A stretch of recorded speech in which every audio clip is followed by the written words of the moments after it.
outlet, and the lady that runs the store says, you know, I like the boxes that you brought in the other day. Can you make me two more? I said, well, I'll see what I can do. So there's the first one, a little bit of maple with an inset lid. So doesn't have a lot of grain pattern to it, but it does have a good bit of chatoyance. It's got a nice dark area there, and then it comes around to a nice bright area. You know, same thing on the other side, darker nice. than light. But it came out really nice, and that's my typical sanding sealer, abrasive paste, and wax finish on that one. And then I was looking for another piece of wood to do something similar. I wanted to do another box, but I wanted a different style, different kind of wood. So we came up with a piece of cherry. Again, it's not a pop kind of lid, but you can put it on and turn it, and there's a place where it sticks, and it does not fall off. It still comes off pretty easy. Little Nice. slightly hollowed lid, hollowed out on the inside of the box. Just a nice quick finish on it. Again, wax finish is all there is there. But it's trying to make both of these as cost effective as possible. So they're in the range of a couple that were get rid of kind of quality. So there we go. She's happy. I'm happy. I have not worked on that bowl that I showed you last week, so I'll show you that when I get it finished. I've taken rings off, so we're good to go there. Dane sent me a message, and it kind of caught me off guard, and I hesitated for about 3 seconds, and I said, "Sure, I can do it. I just got to figure out what to do." I've got a little piece of fogwood here. I have no clue what it is. It's got a defect right here. It ran all the way along the this branch. I turned an awful lot of Christmas trees out of this. I would do the log off center a bit, so I got the best wood out of it I could. But this one, I'm going to use it. I've got this. It's almost like this was.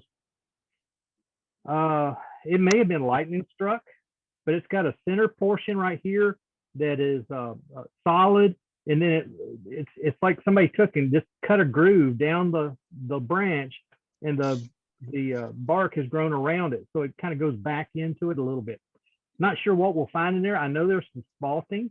I know there's a little bit of punkiness right in the pith, but we'll see what it comes out to. One of the reasons I picked this piece of wood, sometimes we can find some wood and it has some faults in it. And this one has its faults. So I'm not going to worry about that. What I've done is taken that groove and I've put the live center in it. I'm going to put a small tenon on this side, and then we'll flip it around. And my headstock side is, of course, going to be the top side or the open side of this bowl.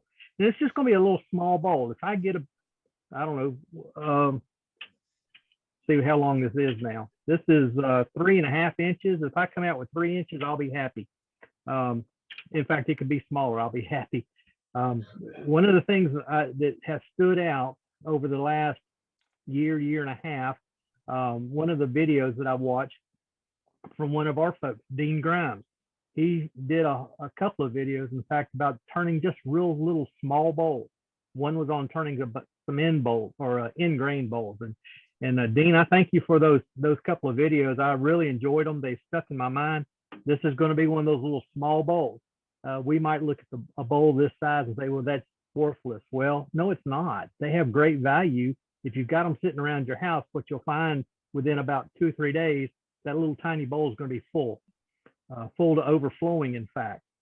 So that's what we're going to do. We're going to do this little bitty bowl. Right now, my tailstock's a little bit in the way, and you're not going to see a whole lot until after I get a tenon on it and get this thing flipped around.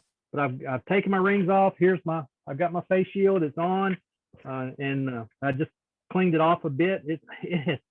Y'all, my shop is a wreck right now. You wouldn't believe. I took out one bin of shavings earlier. Then I swept up some more, and it's almost full now. I got 2 scoops of space left in that bin before I need to take it out again. But that's what happens when you turn 100 Christmas trees. So anyway, we're going to turn the lathe on, turn it on slow, and we're going to start off with a 1/2 inch bowl gouge.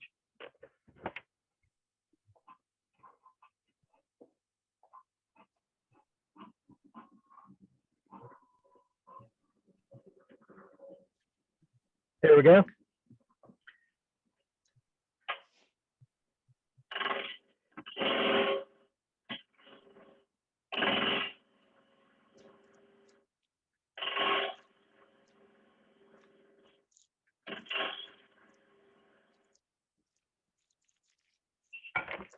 I know you can't see the cut, but all I'm doing is basically just a simple pull cut, knocking this back corner off so I can get down to solid wood.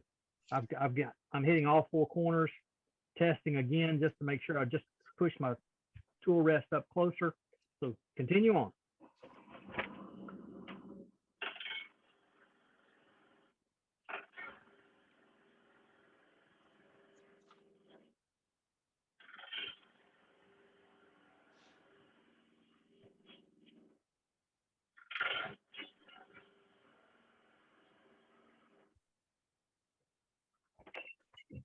After one of my videos, somebody sent me a direct message on another platform and said, why do you start on the corner instead of making that piece round or getting the bottom flat first?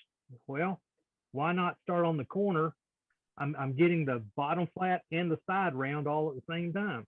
So it just saves time. And by the way, I am turning just shy of 1400 RPMs here.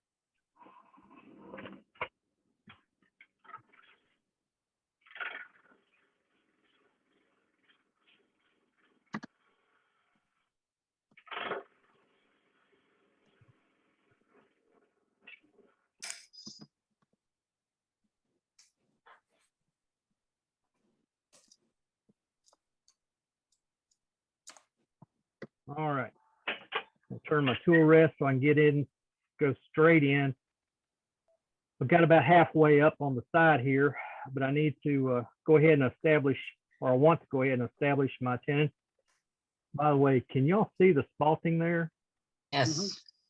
Yeah, it's going to have one side of it's going to be pretty. The other side's not going to be bad. It's just not going to have the spalting that this side has. All right, let's get a tenon established here.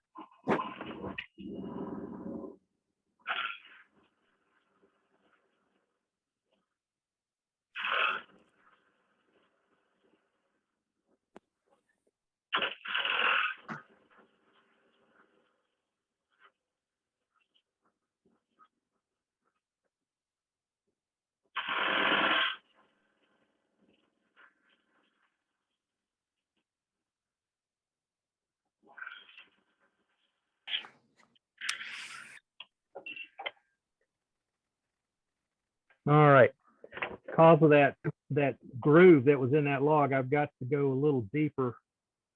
I haven't gotten out of that yet. So I got to go just a little further.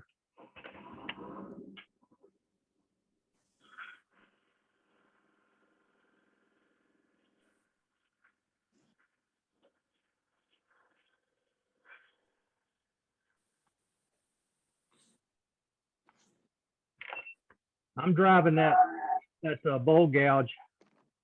See if I can get it where you guys can see it. If that's halfway open or halfway closed, depending on your point of view, I'm turning that thing almost to 3 o'clock, and I'm using my bevel as that's my steering wheel. I'm following that bevel straight in so that I establish my tenon that's with nice straight sides.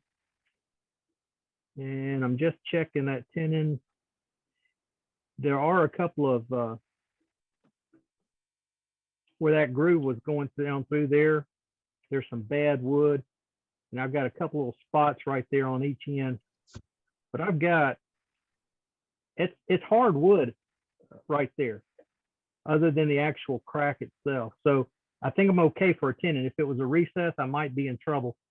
I preset these calipers earlier, so I'm still, the calipers are set at a minimum size. I'm still real good. I'm going to take just a hair off of that, and then we're going to flip it around.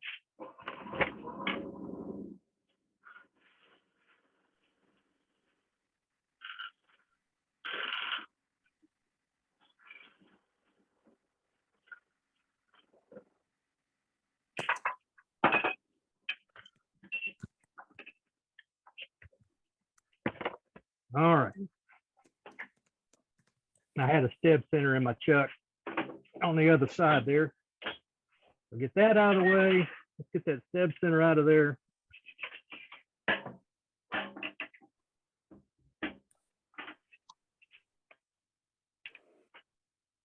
Anybody know a solution to keep that point from getting stuck down inside? If you do, put it in the chat and I'll check on it later. I've got two. One of them, my center totally no, it didn't. It stuck all the way down in. This big one, I've doctored it 2 or 3 times and thought I had it fixed and it's still stuck. All right. So there, I've just taken my tenon. You can see my tenon there. Putting it in, closing it up. Make sure we're all the way in, nice and straight. And that's it. These jaws are dovetail on the outside. They're straight on the inside. They're the standard Nova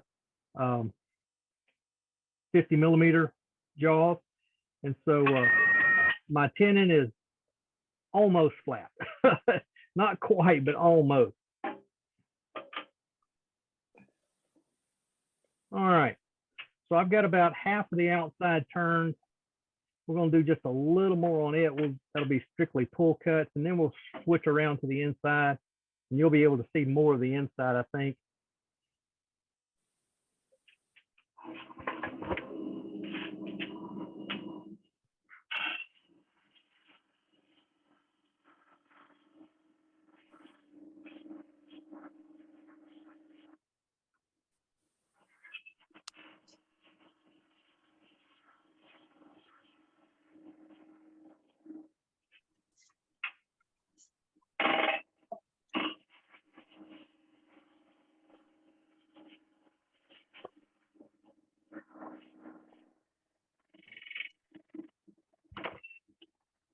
All right, I've got it up. There's a half inch, 5/8 maybe, from where I've gotten it round to the top where it's still flat. I'd like to save just a little bit of this bark or sub bark. I don't have all the bark on there. We're going to save this. It's, I guess, just over the cambium layer. So I'm going to go back the other way. It's against the grain, but I'll be able to save some of that instead of pulling it off.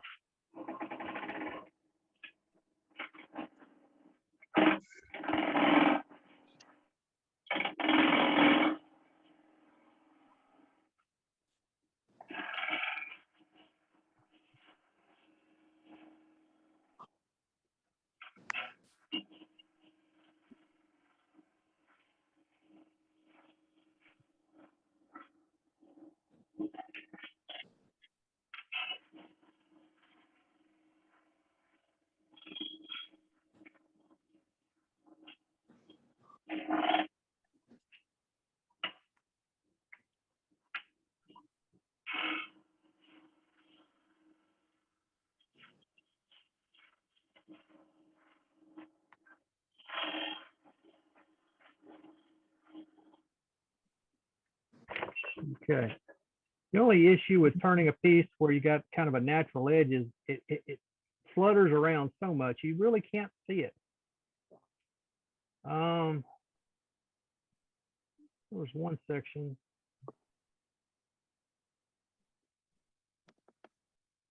Right there. Let me see if I can throw a little glue in there and see if it'll stick. I don't know if it will or not.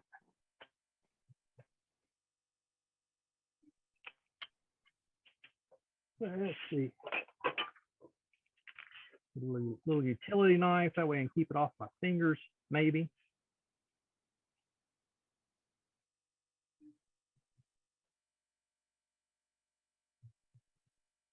Oh yeah.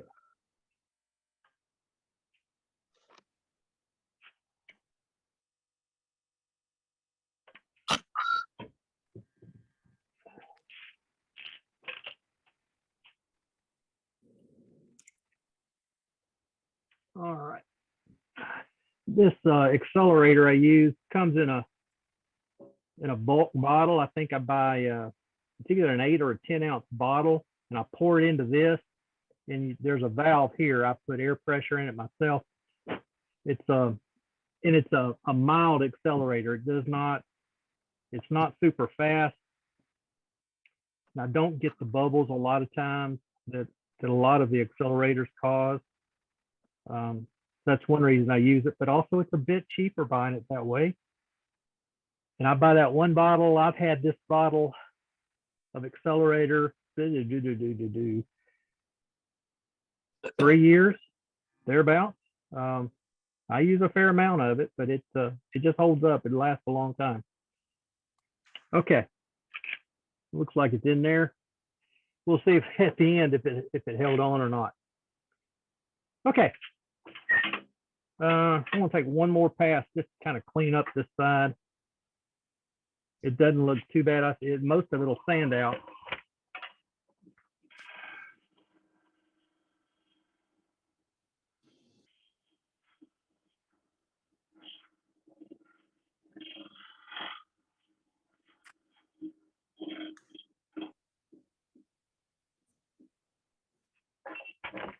All right.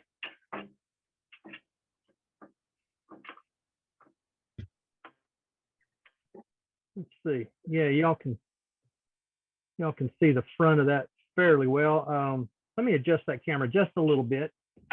You'll see even better.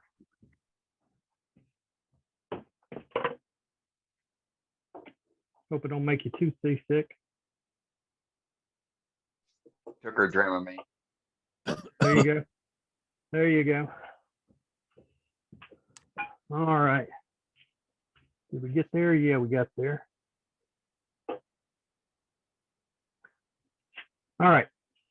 So again, typically what we're going to do, I'm going to start in the center and work my way out. I'm going to come out quickly so that I can establish this thickness on my rim real quick, as quickly as possible. And then we're going to work down as we work in. It's going to be it's a little bit off from what we typically do with a bowl, but it'll work out real well, I do believe.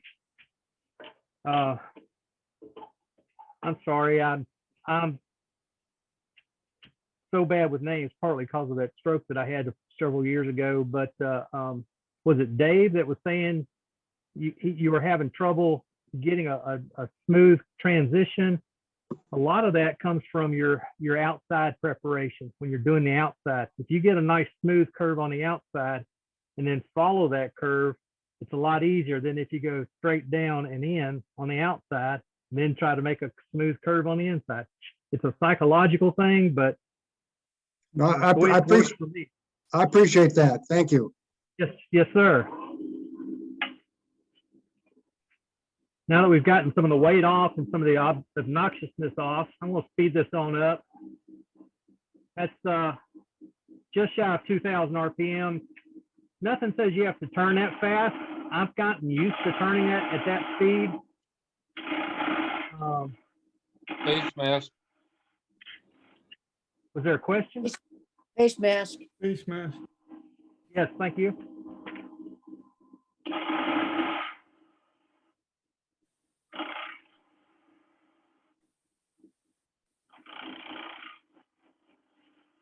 How about that? We're all watching.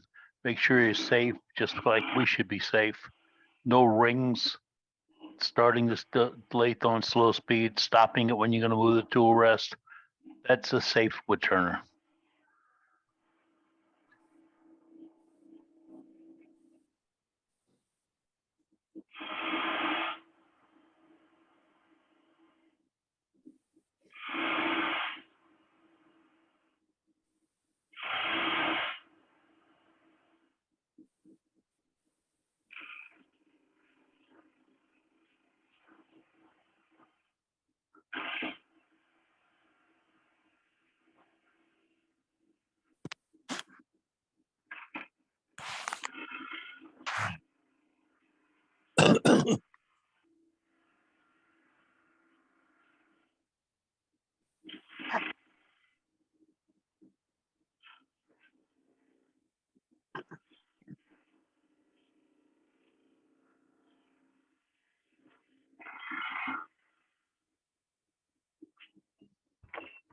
Yeah, I'll use the excuse I was talking when I started.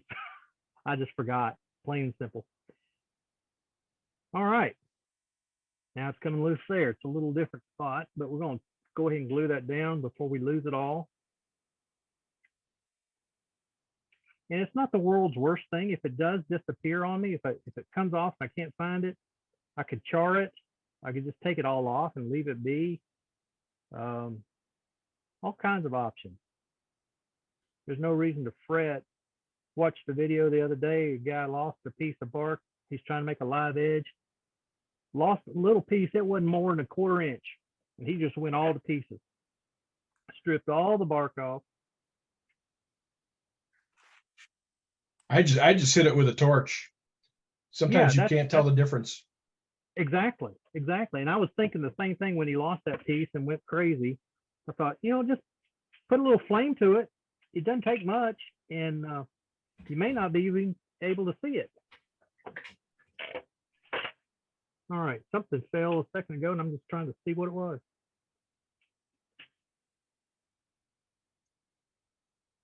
All right, that's all tight. That's tight. I'll probably lose it. Okay, we're better than halfway. We're below the top edge of this low section of the rim, and so we're in good shape there. It's cutting extremely nicely. I think you all are seeing nice curls fly out. Let's Yes, go sir. again.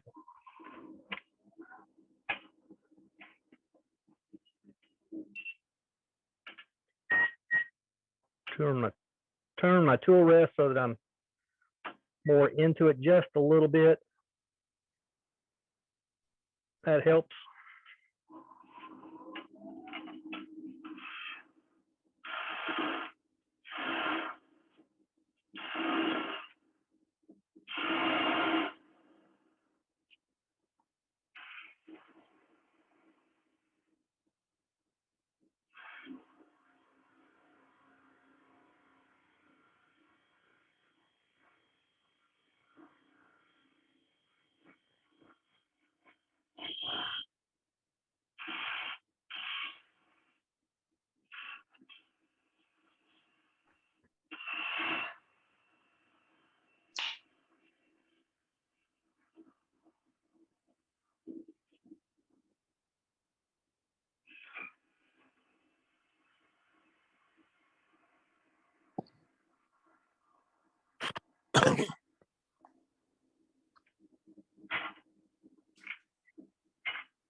Gotten beyond what that bowl gouge can get to comfortably. So I'm going to come back to a scraper.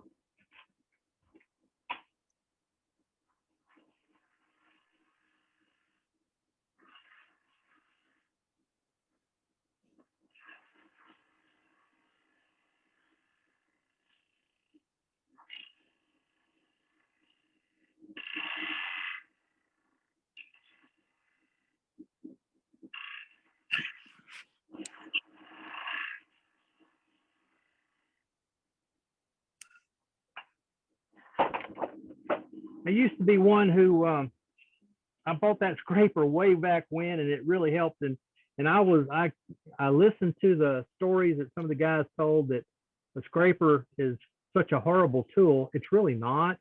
Been watching a lot of Richard Grafen here lately. When I went back in after we stopped a while ago, and I still had a mound out here in the center, he would have stopped and done the rest of that with a scraper. So I've kind of learned it's not such a bad tool. In fact, I'm going to go to a round carbide scraper to get this corner. That big bowl scraper was too big for the corner, and so I'm going to go with this round carbide. Helps push the start button.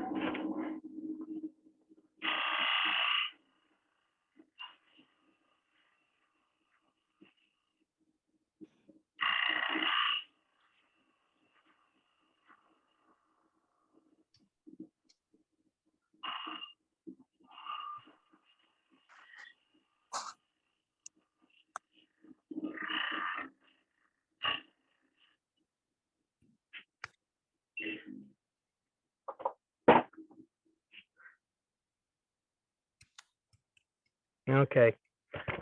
Let me pull out my double-ended calipers. Let's see what we got as far as inside or bottom side thickness. There we go. And I've still got ½ inch or so. So I'm going to take a little more out of there.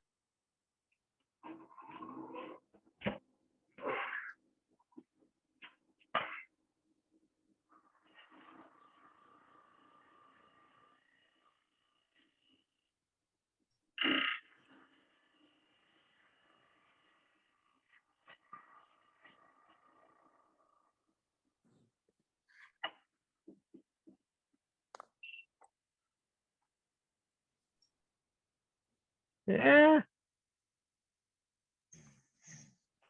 Right in the corner. Right in the corner.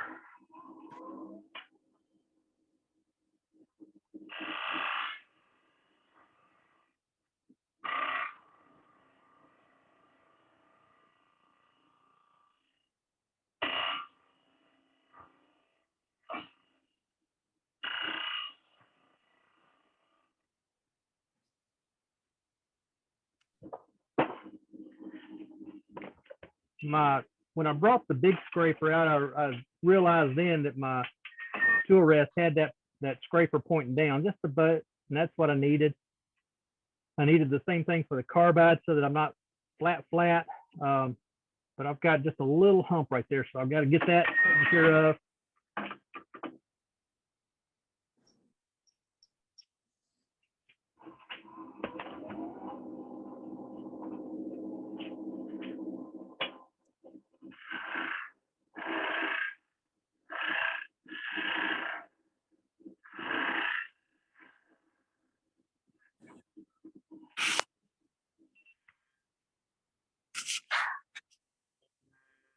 Yeah.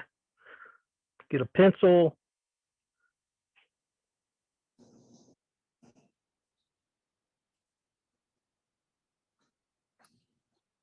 Little lump right there I want to take care of.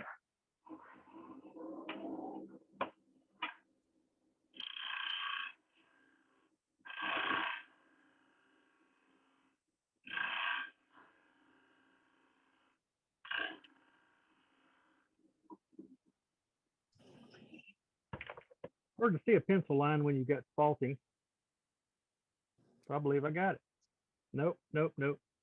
Still up the side just a little bit.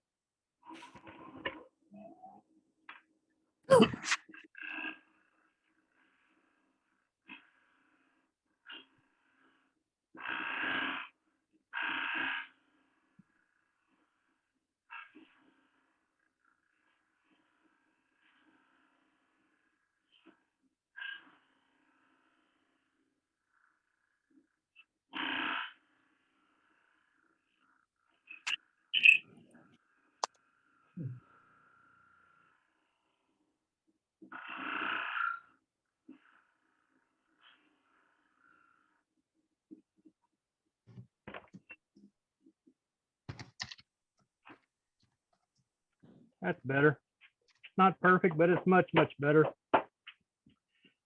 So that out of the way, you can see maybe from there's some more loose bark. Tell you what,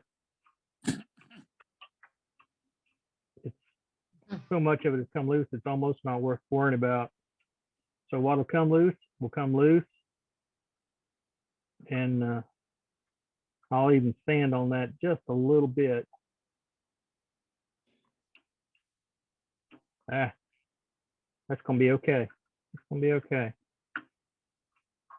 Clean up that little edge right there. May, like Matt said, put a little fire to it, and 50 years nobody will know the difference.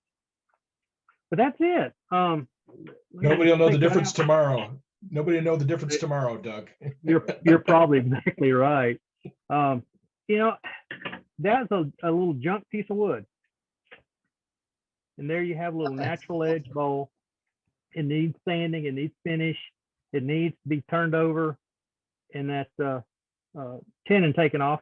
But that's an easy enough issue as well. Let me just show you how I will do that. I've got a little jam chuck block that I made forever ago. I'll put this in to the chuck.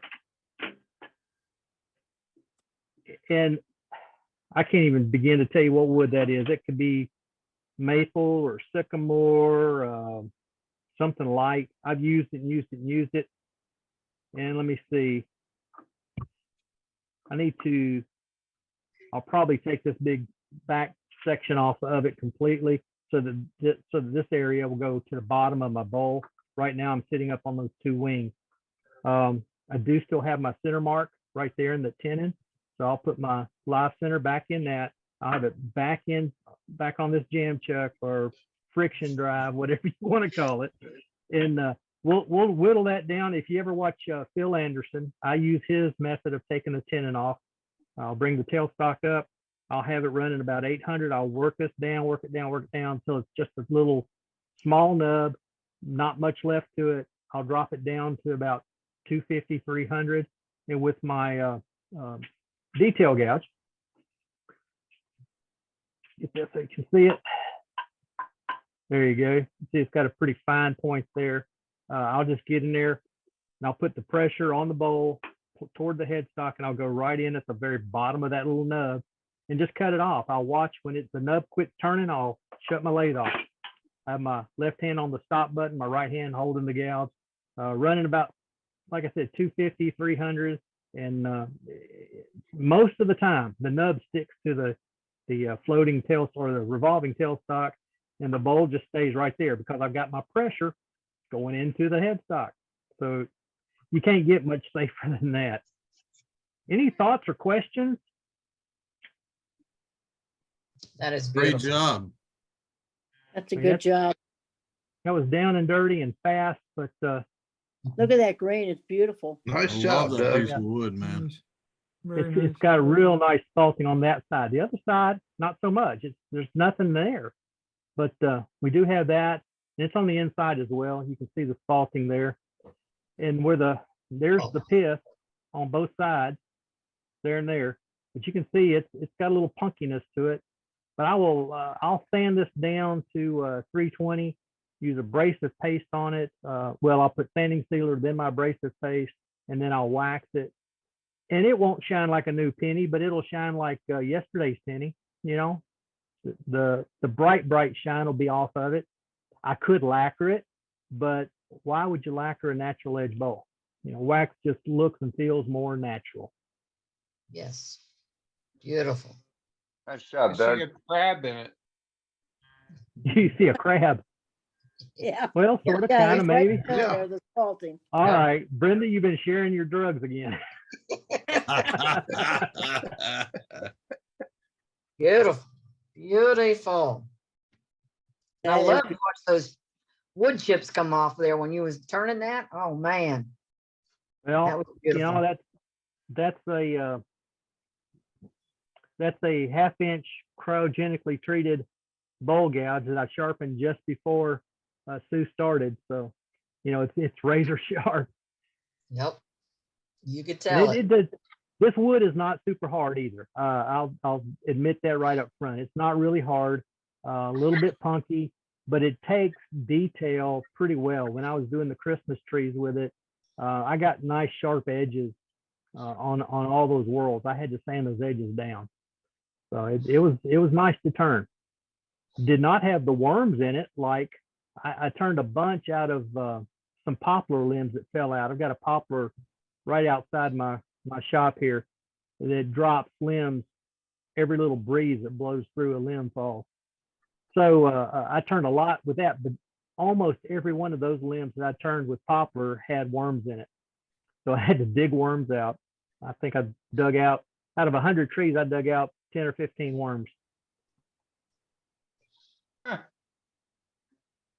Those Pretty are good fun. rate. Well, when you consider about 20% of what I turned was poplar. Well, the good news there is, Doug, when you get finished turning, you can go fishing.